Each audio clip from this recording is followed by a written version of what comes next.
She fired me in front of the entire executive team. And that single decision destroyed a $3 billion merger. But she didn't know that yet. My name is Elena, and this is the story of how ego cost her everything. The morning everything changed. The boardroom smelled like expensive perfume and tension. 12 executives sat around the table. Screens displayed charts, numbers, forecasts. $3 billion. That was the value of the merger we had been negotiating for 11 months. 11 months of sleepless nights. 11 months of strategy calls at 2 a.m. 11 months of risk analysis, compliance checks, and financial modeling. And I built most of it. Not alone, but I led the core strategy team. I was the senior M&A director, young for the role. Too young, according to some people. Especially her. Operating officer. Cold, precise, powerful, and threatened. The tension. The acquiring company wanted one final assurance. Regulatory approval documentation, risk exposure mapping, operational transition framework. All ready, all prepared, by me. But Victoria didn't like that the board trusted me. She didn't like that the CEO asked for my opinion directly. She didn't like that I wasn't afraid of her. So she waited. For a mistake. But I didn't make one. So she created one. 2 days before the final merger vote, a compliance document went missing from the shared system. A critical regulatory clearance draft. Without it, the merger could not proceed. Victoria called an emergency meeting. Everyone was there. She looked calm. Too calm. Elena, she said, folding her hands. Care to explain why the compliance clearance file was removed? I froze. Removed? She replied, turning her laptop screen toward the board. The system shows it was deleted under your credentials. The room went silent. I had not deleted anything. I didn't remove it, I said.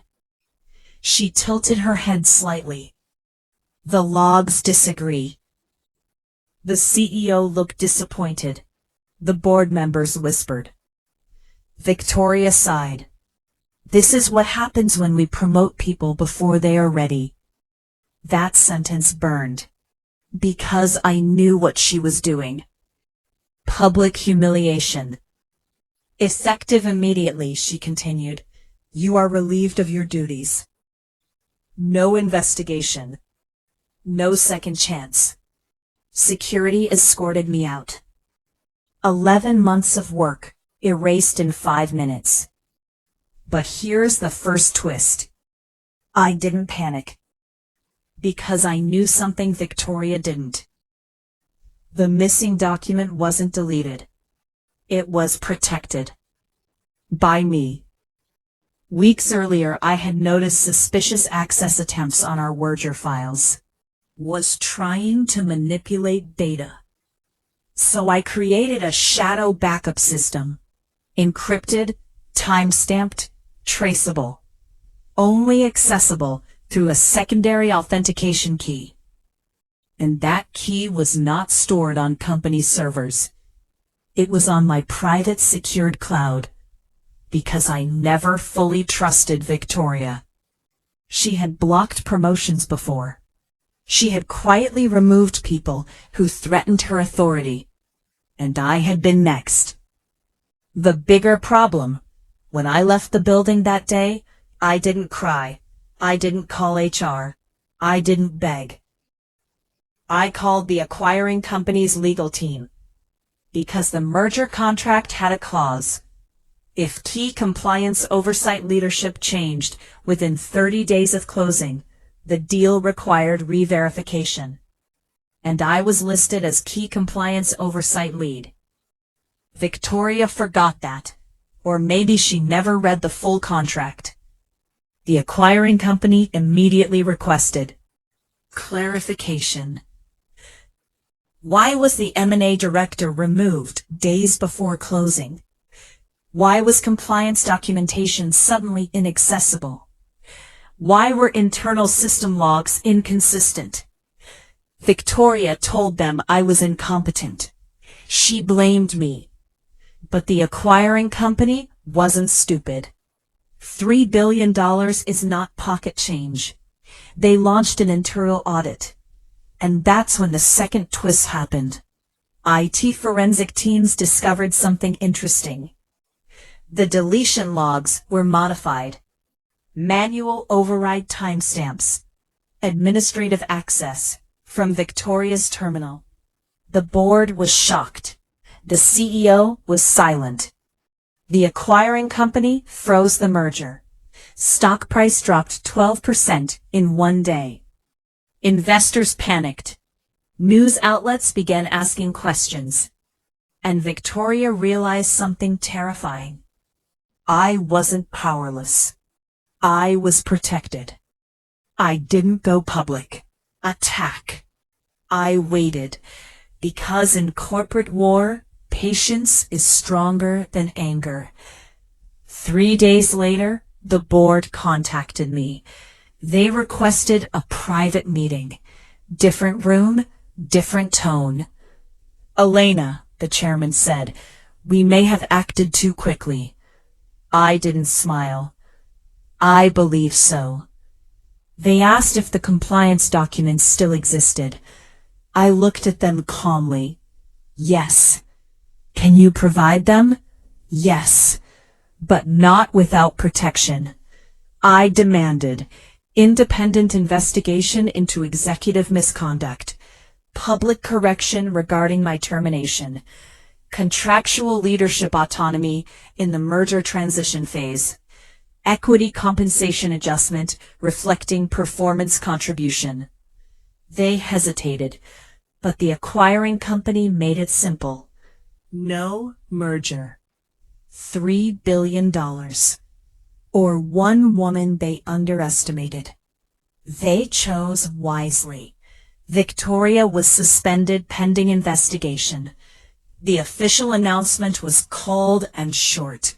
Operational misconduct review. She tried to contact me. I didn't respond. Because now I understood something powerful. She never wanted control of the merger. She wanted control of perception. And she lost both. The investigation revealed more.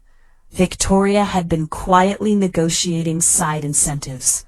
Personal performance bonuses linked to short-term stock spikes. If the merger failed under certain conditions, she would trigger severance compensation. She didn't just sabotage me. She gambled with the company. The board removed her. Immediately. Publicly. Her reputation collapsed faster than the stock price. 30 days later, the merger closed successfully. $1 billion. Press coverage called it one of the smoothest regulatory recoveries in recent years. They never mentioned the real drama. But insiders knew. And during the final integration ceremony, the CEO stood on stage. He said, "We learned that leadership is not about power. It's about responsibility." Then he looked at me and added, "And sometimes the strongest leaders are the ones you try to silence." Applause filled the room. But I wasn't smiling because of applause. I was smiling because of something bigger.